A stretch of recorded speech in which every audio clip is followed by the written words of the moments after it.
Hello, today's film is going to be a quickie I think because I just have a couple of layers to print. So I'm printing, let me see, first of all I'm going to print the next layer onto my winter snowstormy type picture, and then I'm going to print the first layer of these clouds, the sort of golden light reflecting up into these clouds. So I'm going to start with the winter sky. I'm just going to pop that into the press. Make sure that's stuck down. And I've got the two greys that I mixed up in the previous film, which hopefully you'll have seen. I've got two, it's basically the same blue black ink and opaque white, slightly darker this end, slightly paler that end. And I've got this whopping great roller for what is quite a small print.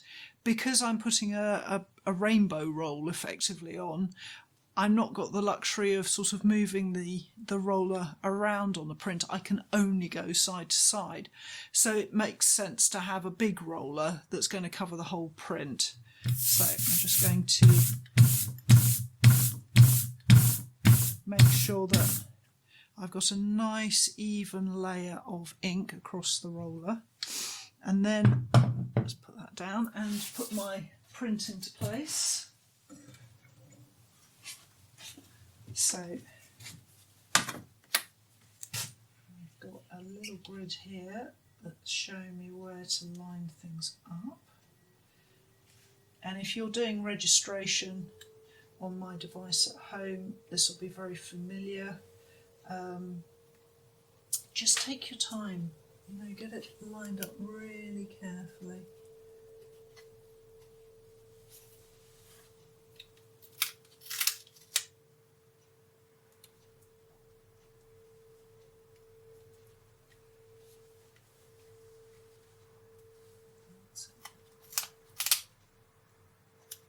Okay.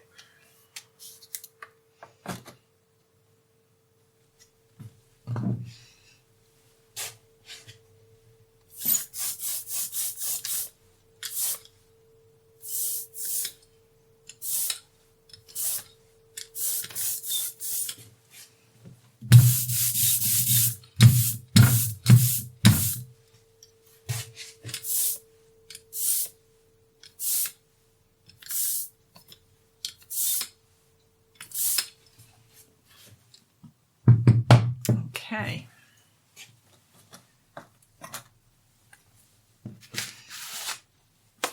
And I want 3 bits of this card for my packing. The paper is quite thick, so.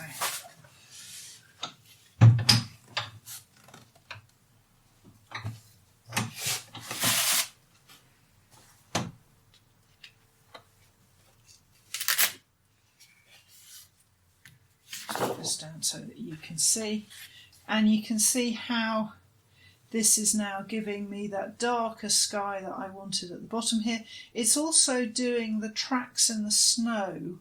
I don't want to make those any darker than that because I just want them to be quite subtle. There's a very dark clump of trees going in there later, and I like how this is almost like knocked it right back to the colour of the paper there.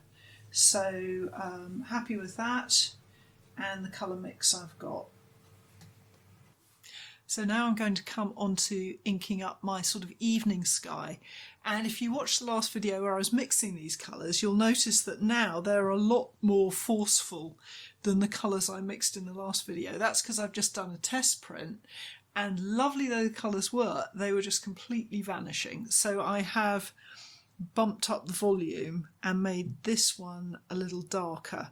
So on my plate I'm going to ink it all up in one go. I have a gap between the two, the sky and the ground, so I'm going to start with my clouds here.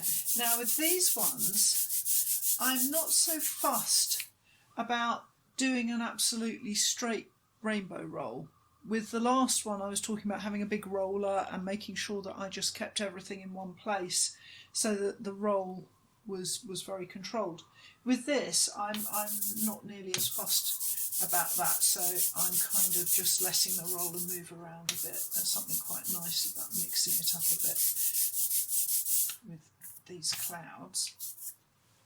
And then, and it doesn't matter if a little bit of that gets onto the ground, because we've got flat land reflecting the sky here, so a little bit of that colour in the landscape's not going to hurt either. So I'm just going to come in here with my transparent, and I'm just going to make sure that I roll that out nice and flat, and we'll see what we've got.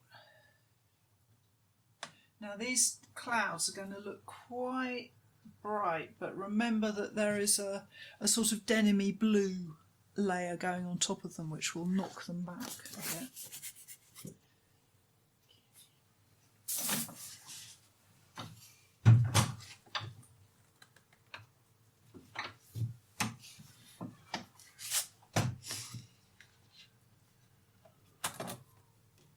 Oh yes, that's nice. So let's just put that down on top so you can see.